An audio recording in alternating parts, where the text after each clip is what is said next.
Hello အားလုံးပဲမင်္ဂလာပါ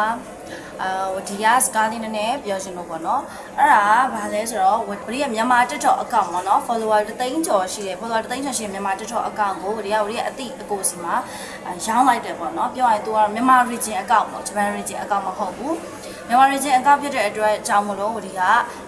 ပြောရရင် follower တာရှိတယ်အခုနောက်ပိုင်းက Japan region ပြောင်းပြီးတော့ငွေရှာဖို့ဆိုတာလည်းမလွယ်ကူတဲ့အတွက်ကြောင့်မလို့ဝရီကရောင်းလိုက်တယ်ပေါ့နော်ဖြစ်ချင်တော့ဝရီရဲ့အဲ့ဒီ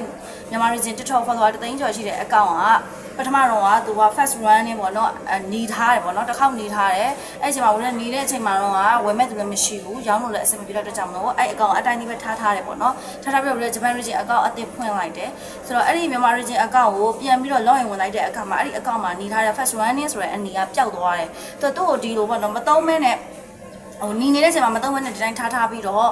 အဲ့ဒီအကောင့်မှာနီးထားတယ်ပေါ့နော်ဒီ copyright မိထားတဲ့အပုပ်ကိုဒီကဖြတ်လိုက်ပြီးတော့ပေါ့နော်အဲ့အကောင့်အတိုင်းဒီတိုင်းထားတဲ့အခါကျတော့ပြန်ပြီး login ဝင်လိုက်တဲ့အချိန်မှာအဲ့ဒီခုနပြောတဲ့မြန်မာ region အကောင့် follower 3သိန်းကျော်အကောင့်ပြန်ပြီးတော့အနီးကပျောက်သွားတယ်ပေါ့နော်ပြန်တက်ဆင်သွားတယ်ပေါ့ clear ဖြစ်သွားတယ်ဆိုတော့အဲ့ဒါနဲ့အဲ့ဒီအကောင့်လေးကိုဒီကဒါဆိုလို့ရှိရင်ဒီအကောင့်လေးကိုငါမသုံးဖြစ်တော့ဘူးဆိုတော့ရောင်းလိုက်မယ်ဆိုပြီးလည်းရောင်းလိုက်တယ်ပေါ့နော်အဲ့ဒီအချိန်မှာရောင်းလိုက်တဲ့အခါမှာတချို့ပေါ့နော်ဝီအတိတွေမိတ်ဆွေတွေကအဲ့လိုရောင်းလိုက်တာအဲ့လိုဆို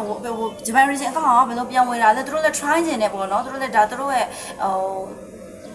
ဝါသနာလေးတွေသွားလာဘလော့တွေပါတယ်သူတို့လည်းချပြချင်တာပေါ့နော်ဆိုတော့ဝီတို့အဲ့လိုလာပြောကြတယ်ဂျပန် region အကောင့်ဝယ်ချင်တယ်ဆိုတာကဝယ်ချင်တိုင်းလည်းဝယ်လို့မရအောင်ရှင်ပတ်သက်ရှိရင်တော့ဝယ်လို့ရမှန်တယ်ဒါပေမဲ့အဓိကပြောချင်တာဝယ်ပြီးတော့လည်းပဲဒီဂျပန် region အကောင့်ကောင်းအသုံးမချတတ်လို့ရှင်ဝယ်ပြီးတော့ကွာပတ်သက်တာကုန်ပြီးတော့ကုန်သွားမယ်ဘာမှဖြစ်မလောင်ဆိုလဲအဆင်မပြေဘူးအကိုကတကယ်လို့ငွေရှာဖို့လောက်ဒီကိုကဒီဂျပန်regionအကောင့်နဲ့ငွေရှာဖို့လောက်ဒီကိုကအစွမ်းဆောင်မရှိဘူးမလုပ်တတ်ဘူးအဲ့ဒီတွေလည်းကောင်းမဆက်တတ်ဘူးအော်လို့ပေါ့နော်တေချာရိုက်ပြီးတော့လည်းအစမပြတ်မတင်နိုင်ဘူးမအားဘူးဆိုလို့ရှိရင်တော့ popular ဖြစ်ချင်အောင်တတ်ဥမာpopular ဖြစ်ချင်အောင်တတ်ဆိုလို့ရှိရင်တော့မြန်မာ region follower ရှိပြီးသားအကောင့်ပဲဝယ်စေချင်တယ်ပေါ့နော်ဆိုတော့ Japan region အကောင့်ပတ်ဆက်ကရှာဖို့ကအရာအလုံးတော့လောက်တိုင်တော့လွယ်တယ်ပေါ့နော်ဆိုတော့ Japan region အကောင့်မှာလည်းပထမဗီဒီယိုမှာပြောသွားတုန်းကလိုပဲပေါ့နော်သူကစီမင်းစီကန်းနေတော်တော်စီမင်းစီကန်းနေရှိတယ်ပြီးတော့အဲ့လိုမျိုးပေါ့နော်သူက copyright မိလို့လည်းမရဘူးပြီးကိုယ့်ရဲ့အကောင့် chatပြန်ပြီးလောက်ရတယ်တပုတ်တင်တိုင်းတစ်ခါ check လောက်ရတယ်ပေါ့နော် video session လည်းတပုတ်တင်ပြီးတိုင်းတစ်ခါ check လုပ်တယ်ပေါ့နော်